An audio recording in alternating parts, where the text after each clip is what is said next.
Bonsoir, merci de nous retrouver sur France 3 Alsace. Nous sommes à Bâle aujourd'hui pour vous parler d'un projet fou, l'initiative populaire pour un revenu de base inconditionnel. Qu'est-ce que ça veut dire? Vous allez le découvrir et puis on va vous montrer aussi que ça concerne 8 millions de pièces suisses de 5 centimes. On va vous les montrer, regardez. C'était le 4 octobre dernier à Berne. 8 millions de pièces de 5 centimes ont été déversées, 8 millions comme autant de citoyens suisses. Un événement fou. Mais ceux qui sont derrière ce happening ont une autre idée, encore plus folle. Obtenir un revenu de base mensuel de 2500 francs pour chaque Suisse, qu'il travaille ou pas. Ça c'est pour vous. Ok.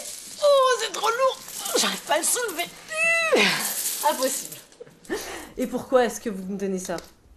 Je pense que vous avez besoin d'argent, non? Et sans condition, et c'est pour cela que je vous le donne et je n'attends rien en retour. Et toute l'idée est là, obtenir un revenu, pas un salaire, pour ne plus avoir à travailler pour de l'argent, mais pour vivre dignement, et impulser un nouveau modèle économique. Utopique? Non, très sérieux. Une pétition de 100 000 signatures a été déposée en octobre devant la chancellerie fédérale et devrait aboutir à une votation.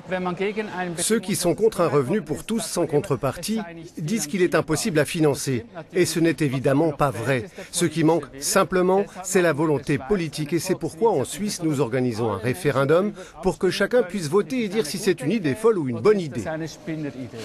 Pour financer son action, le groupe vend les 15 tonnes de pièces. Une vingtaine d'acheteurs du monde entier sont déjà intéressés.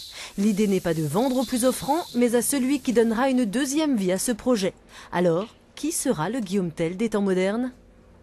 Il y a les belles initiatives qui mèneront peut-être à un beau projet un jour, et puis il y a la réalité assez dure sur le terrain que vivent notamment les Restos du Cœur de Wittenheim. Les bénévoles ont du mal à trouver de la nourriture pour approvisionner une soixantaine de familles dans le besoin.